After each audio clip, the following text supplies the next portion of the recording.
Okay, we're going to continue on in our Father's Word. This is 1 Chronicles chapter 12, verse 5. Eluzah, Jermuth, Beliah, Shemathar, and Shephath the Haphurite, Eliakah, Jessica, Azirel, Jozer, and Jasabim the Kothathites, and Zebulun, the sons of Jeroam of Gedor. Some Gadites joined David at the stronghold in the wilderness.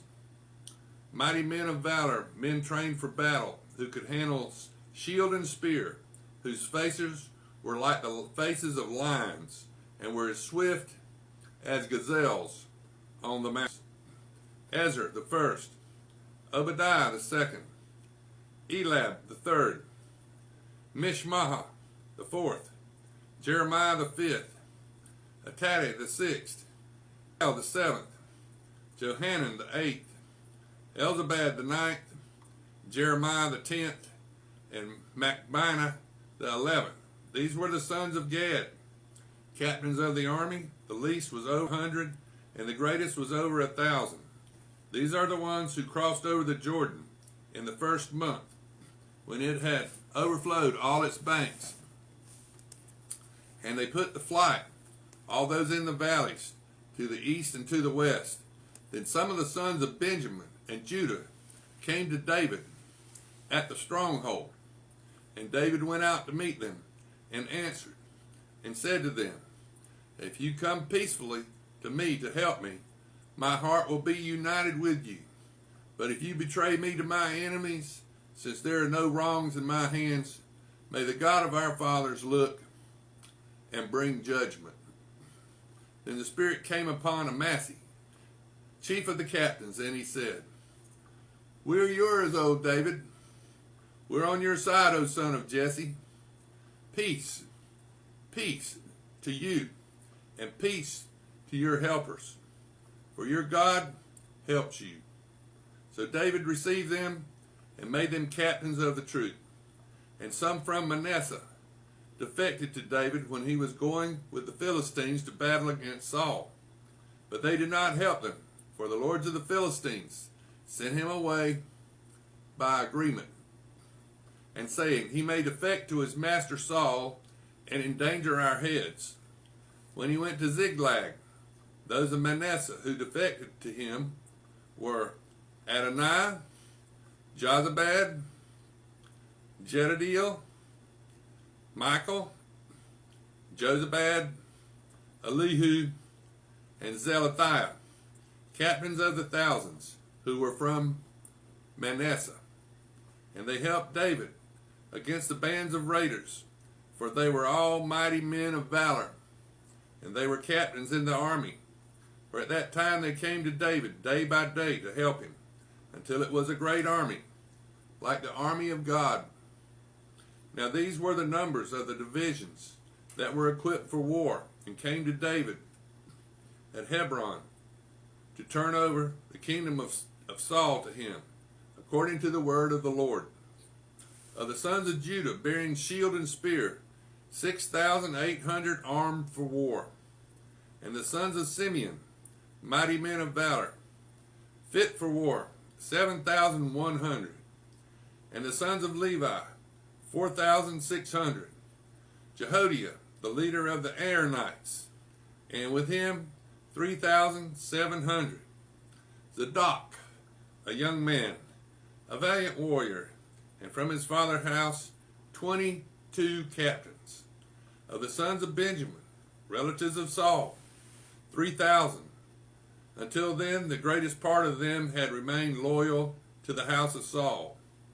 Of the sons of Ephraim, 20,800, mighty men of valor, famous men throughout their father's house. Of the 1/2 tribe of Manasseh, 18,000, who were designated by name to come and make David king. Of the sons of Issachar, who had understanding of the times to know what Israel ought to do, their chiefs were 200, and all their brethren were at their command.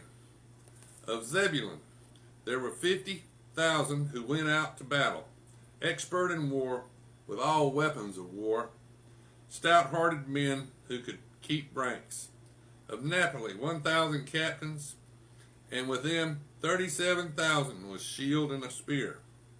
Of the Dainties, who could keep battle formation, 28,600. Of Asher, those of who could go out to war, able to keep battle formation, 40,000. Of the Reubenites and the Gadites and the half-tribe of Manasseh, from the other side of the Jordan, 120,000 armed for battle, with every kind of weapon of war. All these men of war, who could keep ranks, came to Hebron with a loyal heart, to make David king over all of Israel. And all the rest of Israel were of one mind to make David king. And they were there with David 3 days, eating and drinking, for their brethren had prepared for them. Moreover, these who were near to them from as far away as Issachar and Zebulun and Naphtali were bringing food on donkeys and camels, on mules and oxen, provisions of flours and cakes, of figs and cakes of raisins, wine and oil and oxen, and sheep abundantly, for there was joy in Israel. Now, this is 1 Chronicles chapter 13. Then David consulted with the captains of thousands and hundreds, and with every leader. And David said to all the assembly of Israel, if it seems good to you, and if it is the Lord our God, let us send out to our brethren everywhere who are left in all the land of Israel, and with them to the priests and the Levites, who are in their cities and their common lands, that they may gather together to us. And let us bring the ark of our God back to us, for we have not inquired at it since the days of Saul. Then all the assembly said that they would do so, for the thing was right in the eyes of all the people. So David gathered all Israel together, from Shihor in Egypt to as far as the entrance of Hamath, to bring the ark of God from Kirjath Jearim. And David and all of Israel went up to Balahah, to Kirjath Jearim, which belonged to Judah, to bring from there the ark of God the Lord, who dwells between the cherubims, where his name is proclaimed. So they carried the ark of God on a new cart from the house of Abinadab, and Uzzah and Ahoy drove the cart. Then David and all of Israel played music before God with all their might, with singing, on harps, on string instruments, on tambourines, on cymbals, and with trumpets. When they came to Chidon's threshing floor, Uzzah put out his hand to hold the ark, for the oxen stumbled. Then the anger of the Lord was aroused against Uzzah, and he struck him because he had his hand to the ark, and he died there before God. And David became angry because of the Lord's outbreak against Uzzah. Therefore that place is called Perez Uzzah to this day. David was afraid of God that day, saying, how can I bring the ark of God to me? So David would not move the ark with him into the city of David, but took it aside to the house of Obed-Edom the Gittite. The ark of God remained with the family of Obed-Edom in his house 3 months. And the Lord blessed the house of Obed-Edom and all that he had. Now Hiram, king of Tyre, sent messengers to David and cedar trees with masons and carpenters to build him a house. So David knew that the Lord had established him as king over Israel, for his kingdom was highly exalted for the sake of his people, Israel. Then David took more wives in Jerusalem, and David begot more sons and daughters. And these are the names of his children, whom he had in Jerusalem: Shemuah,